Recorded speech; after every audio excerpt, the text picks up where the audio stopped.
Welcome to the Podquest of Bread. Tonight, I want to talk about elections and demands. And the reason I feel the need to talk about both elections and demands is because right now, in the United States, we are witnessing some things occurring that have not occurred in a long time, especially in recent memory.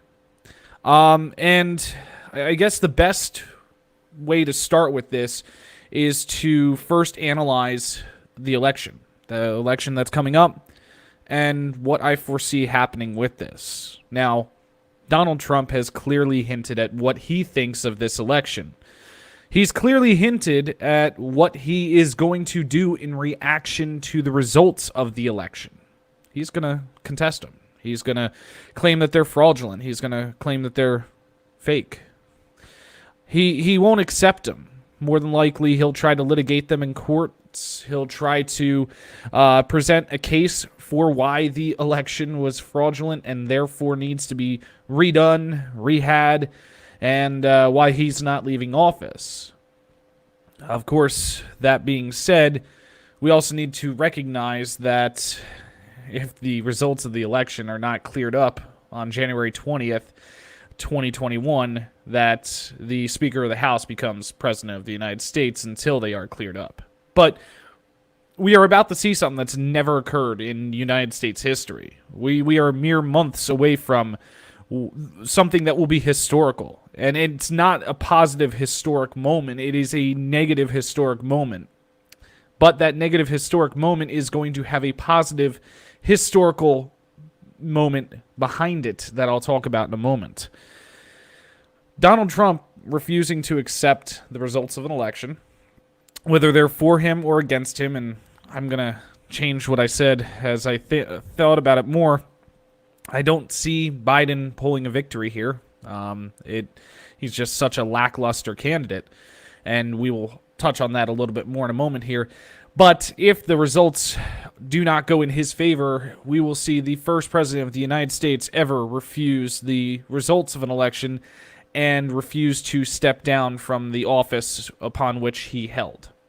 Now, let's not talk about negative stuff. Let's get off of the negative stuff here, and let's move towards positive talks. And the second part of this podcast, like I said, demands.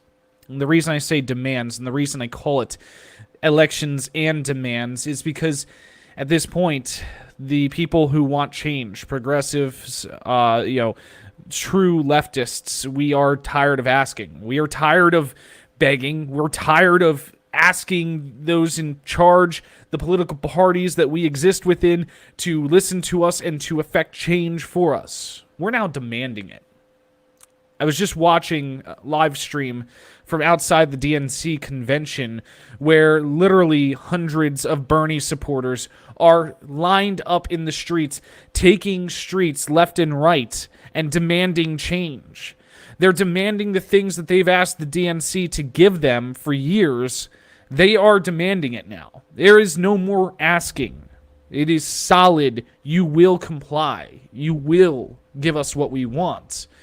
And this is what I am excited for. This is the positive historical change that I was kind of referencing here for a minute.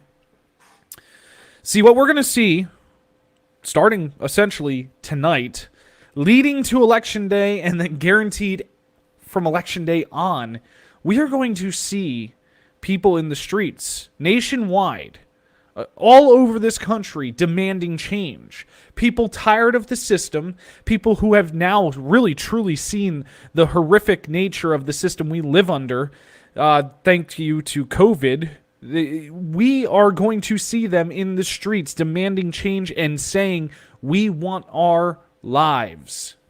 That's the positive change that I wanted to talk about. Nationwide protests, peaceful protests, but protests where people are no longer afraid to be vocal. Protests where people point out that no matter who we vote into office, they operate under a absolutely corrupt and destroyed system. See, I was talking about this in previous episodes. I talked about this last night with Mark Charles. No matter who we vote into office, if they don't look to change the system, then they will just operate under the system that we currently deal with. See, I've said it multiple times. Donald Trump, he's not the virus. He's a symptom of the virus.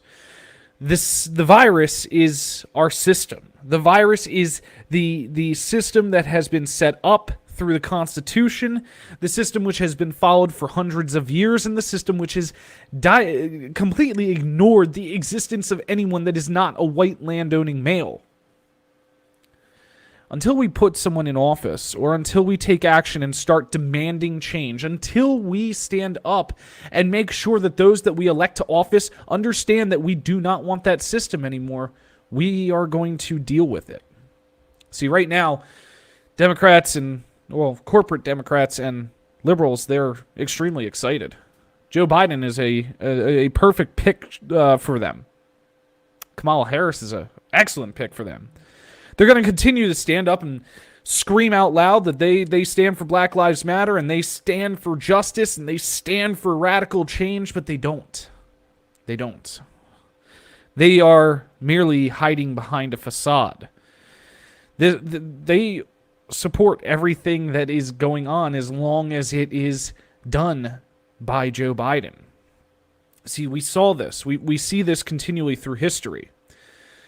Republicans, they supported everything that George Bush was doing while Democrats opposed it. Then we had Barack Obama. And Republicans opposed everything Barack Obama was doing while Democrats praised it. They were doing the literal same thing. Now we have Donald Trump. And Republicans are praising what Donald Trump does, and Democrats are going against it, even though essentially he is carrying on a lot of the same things that Barack Obama did. See, the parties don't care about change. They only care about maintaining power. And those who are within those parties and, are a part of that system, they'll support whoever has that letter following their name. But see, right now we're witnessing people taking a stand and saying that we're no longer going to settle. The Bernie or bust crowd is still out there.